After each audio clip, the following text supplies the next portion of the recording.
നമ്മുടെ ഓടത്തെരുവ് വളവാണത്. മുക്കം ഓടത്തെരുവില് ഇവിടെ ഒരുപാട് ആക്സിഡന്റുകൾ നടന്ന സ്ഥലമാണ്.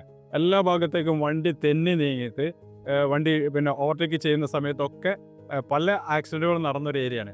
എന്തുകൊണ്ട് ഈ ആക്സിഡന്റ് നടക്കുന്നു എന്നുള്ളതാണ് അതിന് പ്രധാനപ്പെട്ട കാരണം. ഇവിടുത്തെ റോഡിന്റെ ഒരു സൂപ്പർ എലിവേഷൻ എന്ന് പറഞ്ഞ ഒരു ടെക്നിക്കൽ വശമുണ്ട്. അത് കൃത്യമായിട്ട് ഇവിടെ PWD ഡിപ്പാർട്ട്മെന്റ് പാലിക്കുന്നില്ല എന്നുള്ളതാണ്. ആ സൂപ്പർ എലിവേഷൻ പാലിച്ചിരുന്നെങ്കിൽ ഇഷ്യൂസ് ഉണ്ടാവില്ല, ഇത്ര ആക്സിഡന്റുകൾ കുറയും. കാരണം ഒരു റോഡിന്റെ ഒരു സൈഡിൽ നിന്ന് 0-ൽ നിന്നും 8 മീറ്റർ ആണ് വൈഡ് എങ്കിൽ 50 സെന്റിമീറ്റർ ഓപ്പോസിറ്റ് സൈഡ്, അതായത് വളവിന്റെ ഓപ്പോസിറ്റ് സൈഡ് ഹൈറ്റ് പൊങ്ങിയിട്ട് അത് ചെരിഞ്ഞു കിടക്കണം. അപ്പം നോർമലി ഏത് വാഹനം വരികയാണെങ്കിലും അത് ചെരിഞ്ഞിട്ടായിരിക്കും പോവുക. ഒരിക്കലും അങ്ങോട്ട് തെന്നി നീങ്ങാനുള്ള, അത് സ്കിപ്പ് ചെയ്യാനുള്ള ടെൻഡൻസി കുറയും. അത് ഇന്റർനാഷണൽ റൂൾസ് ആണ്. ഇത് ഇവിടെ കേരളത്തിലെ ഒട്ടുമിക്ക റോഡുകളിൽ അത് പാലിക്കുന്നില്ല. ഇത് എന്ത് ചെയ്യുന്നില്ല, മിക്ക സ്ഥലങ്ങളിൽ ഇത്ര വളവുള്ള സ്ഥലങ്ങളിലൊക്കെ ഗവൺമെന്റ് ഓട്ടെടുക്കുന്ന പരിപാടിയാണ്. അതല്ല വേണ്ടത്. ഇവിടെ സൂപ്പർ എലിവേഷൻ പാലിക്കുക എന്നുള്ളതാണ്. അതിന് ജനങ്ങൾ എന്ത് ചെയ്യണോ, അത് നാട്ടിൽ അത് പാലിക്കുന്നുണ്ടോ എന്നുള്ളത് ഈ ഡിപ്പാർട്ട്മെന്റ് എഞ്ചിനീയേഴ്സിനോട് ഒന്ന് ഉറപ്പുവരുത്തുകയും കൂടി ചെയ്യാം. അതിന് ഡയമീറ്റർ, ഇതിന്റെ ബെൻഡ് എത്രയാണോ, 400 ഡയമീറ്റർ ആണ് എങ്കിൽ അതിൽ എന്ത് ചെയ്യും, ആ 8 മീറ്റർ വൈഡ് ആണ് റോഡ് എങ്കിൽ 50 സെന്റിമീറ്റർ ഓപ്പോസിറ്റ് സൈഡ് ഹൈറ്റ് വേണം എന്നുള്ളതാണ്.